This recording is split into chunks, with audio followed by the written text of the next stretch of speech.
Three, two, one. Well,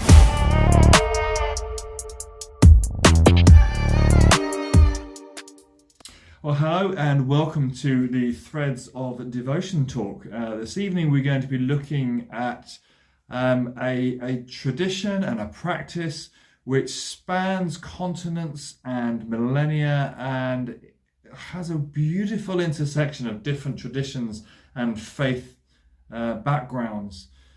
We often see strings of beads or knotted ropes around the wrists of celebrities or in the hands of a monk, or maybe draped over a statue, a sacred statue.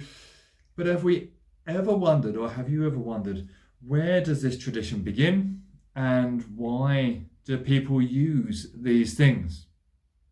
Well, the story is a very interesting one, but it's not a straight line story. It's not something that just flows from one space, but actually it's more like a weaving of rivers and spiritual practices flowing alongside one another, influencing one another, sometimes converging with one another from various different streams and histories. We're going to focus on this talk on two primary streams: the Japa Mala, which is the Indian subcontinent stream, which uses mala beads like this, or Rudraksha seeds like this one here around my neck, and also the Christian Eastern tradition, which uses the string of knots, or a knotted rope string. While they developed from different places, both kind of answer a question of fundamental human need to count or to concentrate on prayers and mantras to give our physical self something to do whilst our minds are focused on something a bit more divine. So the word mantra literally means a tool for thinking, an instrument for our focused thought. Man meaning to think, and tra meaning a tool or an instrument. So the mantra is that focused thought. And it begins in the Rig Vedas from around about 3,500 years ago, written by the rishis. These were not theologies, not things written down. It was to kind of incorporate dogmas and things. They were more visions and hearings, seeings that these rishis received from the divine and shared with others. Many of them just devotional prayers. Much of the Vedas just devotional prayers. And the power of repeating these prayers, counting them on strings of beads, using them as something to draw us deeper into that divine presence. So that's why there's 108 beads on the mala bead or the Rudraksha seeds, on these little strings that has 27 on it, which is 1/4 of 108. So you go around 4 times with this to be 108. Very significant number, very significant to our connection between our physical and emotional and spiritual self. And now we come on to the chotki, the prayer rope from the Eastern Orthodox tradition. As I said, slightly different to the rosary beads by the Catholic Church. They have a different usage, still beads fast passing through their hands, but slightly different to the focus of the malas and the chotkis. So the chotki is a string of knots, not beads, but knots. I don't know if you can see those. They're knots tied in a rope with a cross at one end and some beads in various places around the rope. There are 100 knots in one of these, and the reason for that, and the reason for the knots, is a fascinating and beautiful and wonderful story based around the life of St. Anthony. And in that life, sorry about the preamble up to that, in that life was this story of the prayer rope. So the story is that St. Anthony saw a monk who spent his life sitting, counting the prayers, counting the times and the number of times that he did the Jesus prayer, which is simply, Lord Jesus Christ, Son of God, have mercy on me. asking for a sense of that divine release from our human struggles. That's what that kind of the offer of or request for mercy was, a divine release from our human struggles, a feeling of inside ourselves. Lord Jesus Christ, Son of God, have mercy on me. And Anthony saw this monk collect together every morning 100 stones from the desert around him, put them in his robes on his lap. And every time he recited the Jesus prayer, he would take a stone and throw it out. So that he knew when he'd done 100 repetitions of this prayer. So that was the number. That was the number that they picked to be able to do that, to recite this prayer. Now, Anthony thought this was a wonderful idea to count 100 times, and he would do this 100 times, various times through the day. So they could be thousands of times repetition of the prayer through the day. But Anthony traveled a lot, so collecting up 100 stones wasn't practical for him.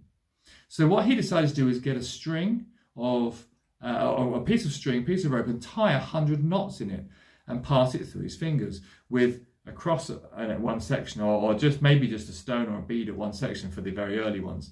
And as he passed it through his hand, he would repeat the prayer. And then when he got back to the beginning, he would know he'd done 100 repetitions. Now, the problem was, as the story goes, that every night, because this caused him such depth in his devotion and drew him so deeply into the divine presence, the devil didn't like it. So every night the devil would come to St. Anthony's room and undo all of the knots to frustrate this little monk, this person who was becoming so deeply devoted and deeply drawn into the divine presence. So every morning Anthony would then have to retie 100 knots, until one night the Mother of Jesus, Mary the Mother of Jesus, appeared to St. Anthony and taught him how to tie a knot based around making the cross with the rope 7 times, 7 being a number of divine perfection in kind of the Judeo-Christian numerology.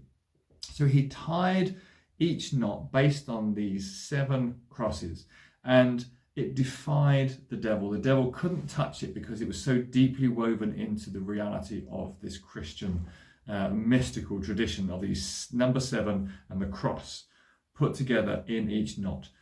And that is still, that same pattern is still used for all of the Eastern Orthodox prayer ropes today. So this one I hold in my hand has, every knot has 7 crosses as part of the tie, and they pass it through their hands, still using the Jesus prayer.